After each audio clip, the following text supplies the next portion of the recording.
back, folks. This is game 4 in the top bracket, round 4, match 4 between Alliance and Snap. Alliance in control of the match. They eliminated Snap in the previous game due to the available point differentials between games 4 and 5. They've put it far out of reach for their opponents to come back to. So, unfortunate, but the teams are still here to play. I mean, Snap still here with their original 6 for the match. They're not giving up just yet. We'll go through the player list here.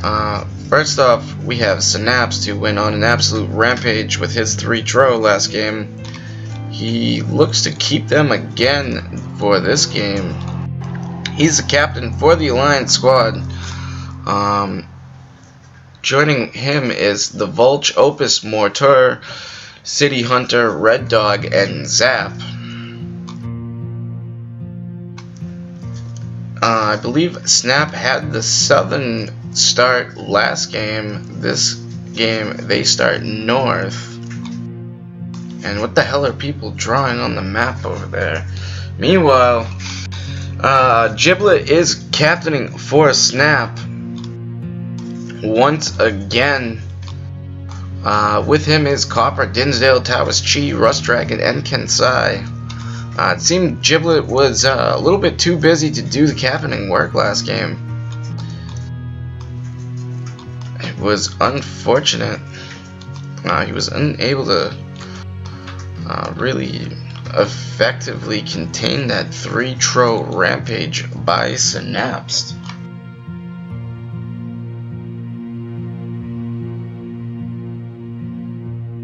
But there's been plenty of carnage in this one, folks.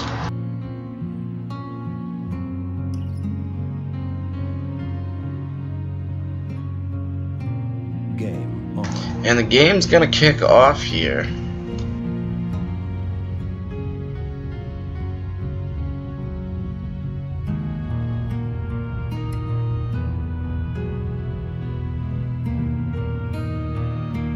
Alliance still taking the games fairly serious. They don't want to give Snap any ground here, and they want to definitely put on such a strong showing that they strike fear into any of their upcoming opponents. Ball captured. And it looks like Alliance will take mid. Snap looking to take west, but looks like all their spiders are mid and not going for balls once again, unfortunately.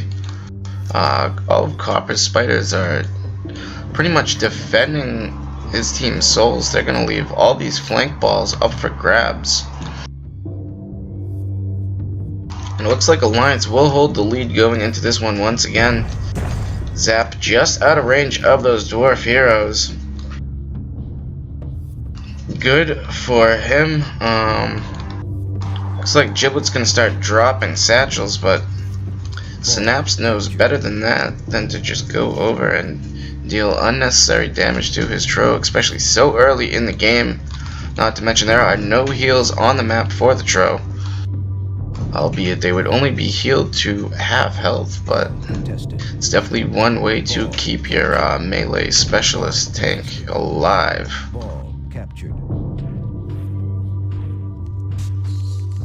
And there's just simply too much there for Giblet, as the Vulch is going to blow up some of Zap's Zerks, unfortunately. Meanwhile, Synapse looks to go on another rampage once again.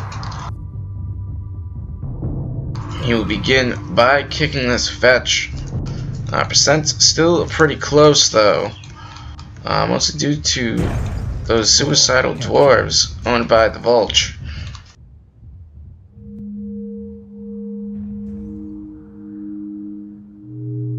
Zap's feelings may be hurt. Looks like Kensai's got to move around the western part of the map, taking some initiative for his team. Same with Dinsdale. Hopefully he fares better in this game. Went without a kill last game, so let's set the benchmark for him at 1 and let's see it get done. He also had 48-49 damage, so let's see him crack the 50 mark. Snap getting pretty aggressive in the west.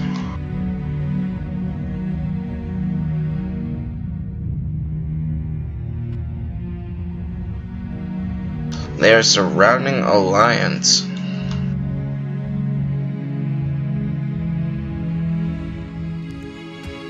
And Rust Dragon was almost pushing with his Zerks and his Dwarves there. But he wouldn't be able to without taking some damage from Opus.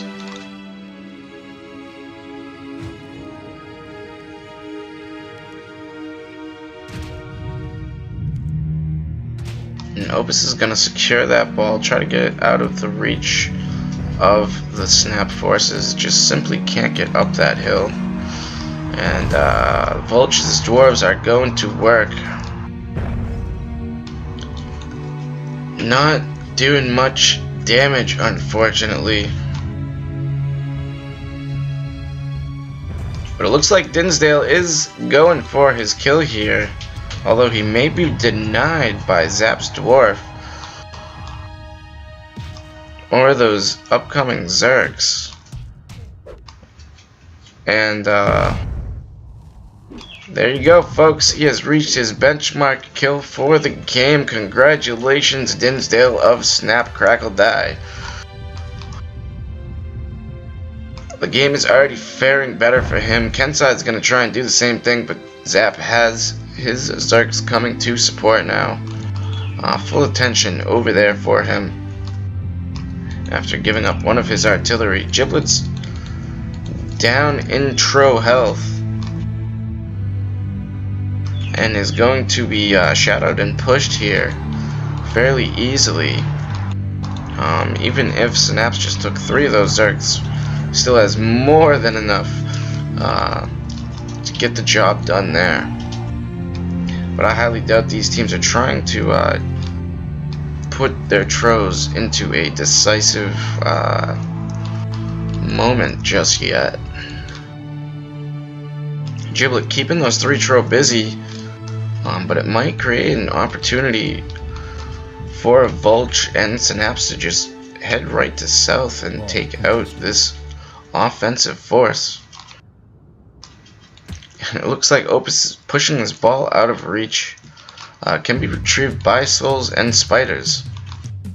But these Zergs will not be able to climb up that hill and get it, although they would be able to contest it.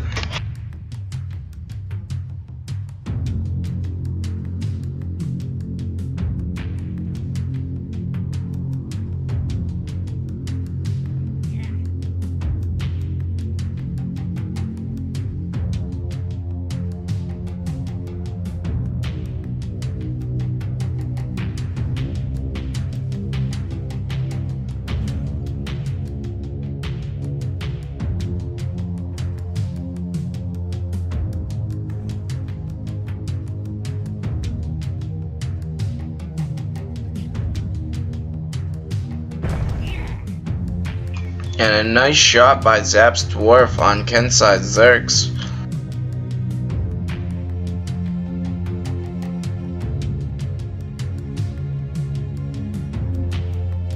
And Giblet is hesitant to take out Vulture's Zergs here. Well, looks like Giblet's gonna lose a Spider and a ball for his team, but at the same time Snap needs to watch their balls. Ball captured.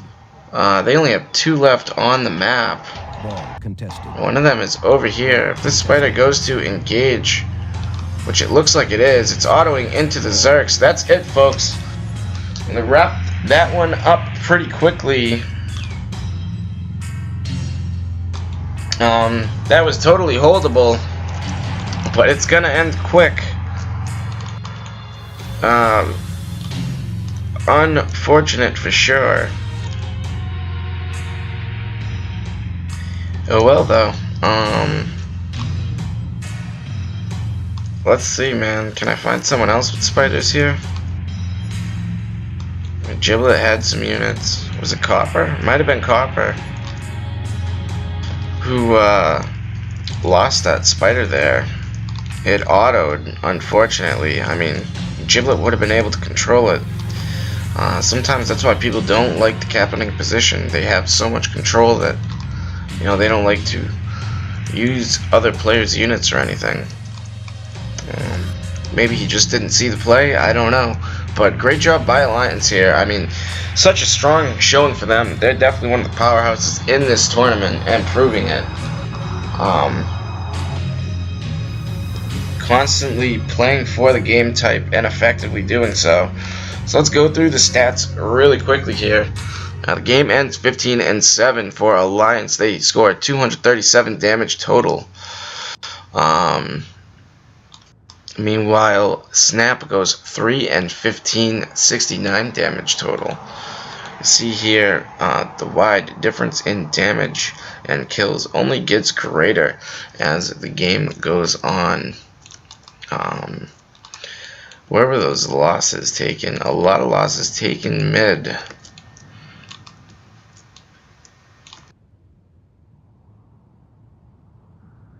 But overall, it's measuring a small amount of kills and damage anyway, so the difference in the graph isn't that surprising. I mean, right here is a 3-kill mark.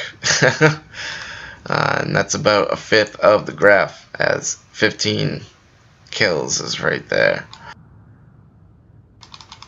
And the difference, I mean, the ratio difference in damage is just a little bit smaller, but I mean, Alliance just securing this game.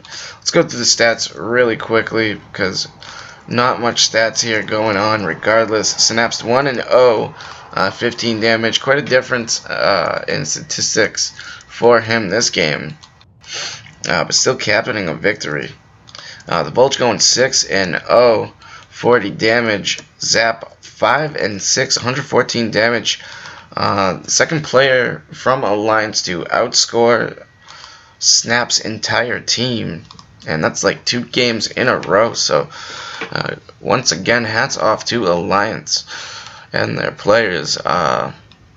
Opus going 1-0 with 38 damage. Red Dog 1-0, 26 damage. City Hunter 1-1, 2 damage.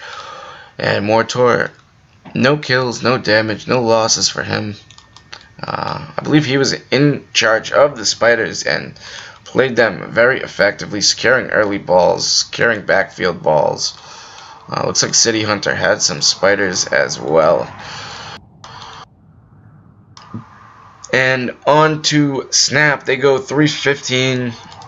They have 69 damage total. Their captain Giblet 0-1, 4 damage. 1-7, 27 damage. 1-1 for Dinsdale. Passing that benchmark I set for him early on in the game, netting a kill. Congratulations, bro. Unfortunately, he did not pass the damage benchmark. That opportunity taken away from him with that spider autoing, unfortunately. But 1 out of 2, you get an A for effort, bro. B for performance. Congratulations, man. Anyway, on to Rust Dragon. He goes 1-0, 2 damage. Taoist Chi 0-5, 16 damage. And Kensai 0-0 with 1 loss. I just wonder how the last 2 Dark Canyon Captured games would have turned out if Kensai had continued captaining for Snap. As it seems Giblet just, these last 2 games, the awareness is falling short for him, and he's just has to do too much for his team.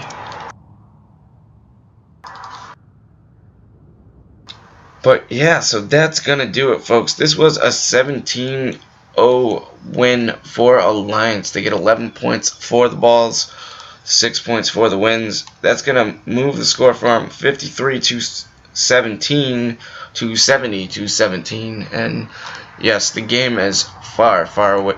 I mean, the match is far, far out of Snap's reach.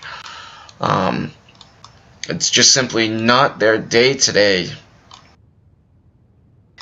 And that is just how the chips are falling. We're going to move on to Game 5 between these two teams here. I'm just noticing the percentages now, 93% to 89%. I mean, this game barely got off, and Alliance is just too quick for their opponents. So we'll see if Untamed Flag Rally Alliance's 2x2 is any different. That map is far more the fast-paced game than these first 4, so be sure to check that one out. And I hope you've enjoyed all of the cast so far. Thank you all for watching, and GG. Game over.